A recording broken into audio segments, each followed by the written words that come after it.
Si t'es du genre à aimer travailler seul, sans trop de complexité, sans avoir à lever des fonds, ou encore à travailler plus de 70 heures par semaine, ou encore monter une agence et embaucher des dizaines, des centaines de personnes, sans doute que le modèle de société que je vais te présenter à travers cette vidéo va beaucoup te parler. Je te parle bien évidemment du solo business, autrement dit le soloprenariat, ou encore, comme j'aime l'appeler, le business minimaliste, qui va selon moi à l'encontre du modèle entrepreneurial classique, comme on a l'habitude de le connaître, comme il est présenté à la télé par les grandes institutions. Si tu veux entreprendre, il faut aller faire des prêts à la banque, il faut aller lever des fonds, il faut aller twerker devant des investisseurs, que forcément la réussite d'une entreprise dépend de sa capacité à embaucher. Et moi, je vais pas te mentir, ce modèle de société m'a jamais vraiment attiré. Et c'est également dû au fait que j'aime la simplicité. Tu connais sans doute cette phrase de Léonard de Vinci qui dit « La simplicité est la sophistication suprême ». Je recherche avant tout une vie simple et je fuis toute forme de superficialité, notamment sociale. Donc personnellement, dès que je me suis lancé, je savais que je me lançais pas pour monter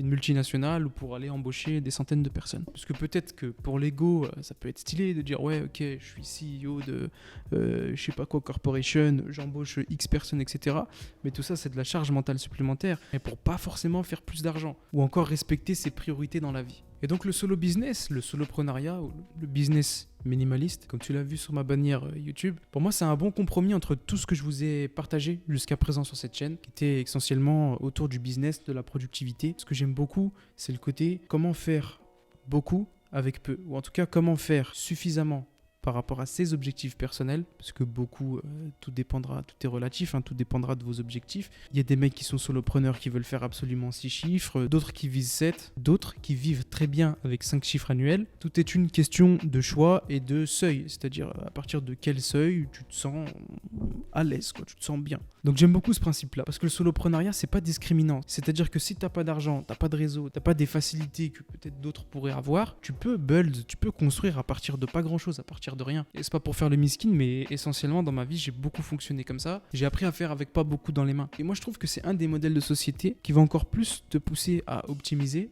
Parce qu'il y a un cas récemment qui m'a beaucoup parlé. Je sais pas si tu connais Vanessa Lowe. C'est une entrepreneure qui est coach, qui fait des formations sur Instagram. C'est une américaine. Puis voilà, c'est une figure d'autorité sur la thématique des réseaux sociaux, sur comment faire du business avec les réseaux sociaux. Elle a monté une agence et tout. Elle a embauché des dizaines de personnes. Elle nourrissait des bouches. Et récemment, elle a fait un communiqué pour dire qu'elle partait en congé sabbatique non déterminé, parce que tout ce qu'elle avait construit, la machine qu'elle avait construite avec toute sa complexité, avec toutes les personnes à gérer, le nombre de clients croissants à gérer, lui avait fait en fait perdre en qualité de vie. Quand tu montes une entreprise, tu le fais pas pour perdre en qualité de vie. Je t'invite à regarder le communiqué qu'elle a écrit pour expliquer son départ et tu y trouveras de nombreuses explications, un retour d'expérience qui, je pense, est très enrichissant. Parce que quand tu construis, tu deviens aussi esclave de ce que tu construis. Sauf si, bien sûr, tu apprends à maîtriser la bête, mais c'est pas facile. Et je vois beaucoup d'entreprises qui s'étaient développées avec des employés, même parfois des business de coaching, qui étaient montés jusqu'à 15 employés, vraiment avec des salariés, etc.,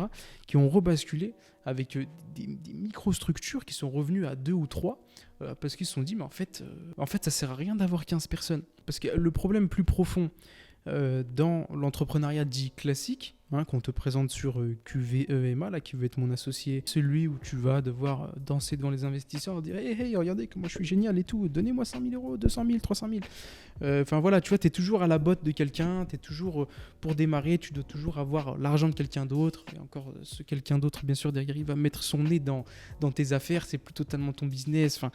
Bref, si tu t'intéresses un petit peu au levée de fonds et tout, et je t'invite à regarder concrètement la réalité d'une levée de fonds. C'est gentil, on te dit ouais, moi j'ai levé 100 millions, moi j'ai levé 40 millions, etc. Concrètement, c'est quoi ta réalité derrière? Est-ce que t'as pas les mains liées? Est-ce que tu redeviens pas finalement salarié parce qu'il y a une forme de subordination qui se met en place? Parce que le côté start-up, le côté j'ai monté une société, une agence, etc. C'est très bling bling. Socialement parlant, c'est stylé de dire ça, de dire hey, j'ai monté une start-up, tu vois.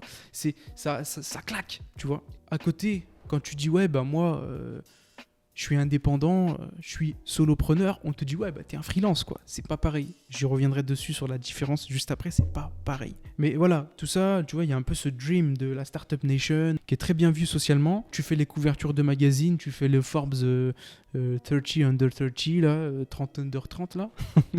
Les 30 personnalités à suivre en dessous de 30 ans, qui ont une hype de fou, qui sont très connus, qui sont sur LinkedIn hyper influents, etc. Mais qui n'ont pas forcément un train de vie incroyable, quoi. Pour certains, ils font pas forcément beaucoup d'argent des fois. Des fois, il y a des situations qui sont vraiment très précaires, tu peux même pas imaginer. Combien d'entrepreneurs t'entends des fois dans des interviews dire bah moi j'avais une société qui tournait bien, je faisais 100 000, 200 000, 500 000 par mois, mais je dormais dans ma voiture ou j'étais pas sûr de pouvoir me rémunérer le mois prochain. Je préfère avoir moins de hype, ne jamais faire de couverture de magazine et tout ce que tu veux et vivre ma vie comme je l'ai entendu depuis le début. Et du coup, tout à l'heure, je te disais qu'il y avait vraiment une différence avec les freelances. Tu vas me dire, bah quoi, c'est deux indépendants qui travaillent chacun à leur compte. Non, c'est pas tout à fait pareil. En tout cas, comme moi je l'entends, le solopreneur ambitieux, il crée un écosystème d'offres et de produits grâce à une marque personnelle forte, ce qui peut ne pas être le cas d'un freelance qui ne fait que, entre guillemets, répondre à des missions. Chercher une mission en tant que freelance, tu réponds à des appels d'offres, tu réponds à des offres d'emploi, entre guillemets,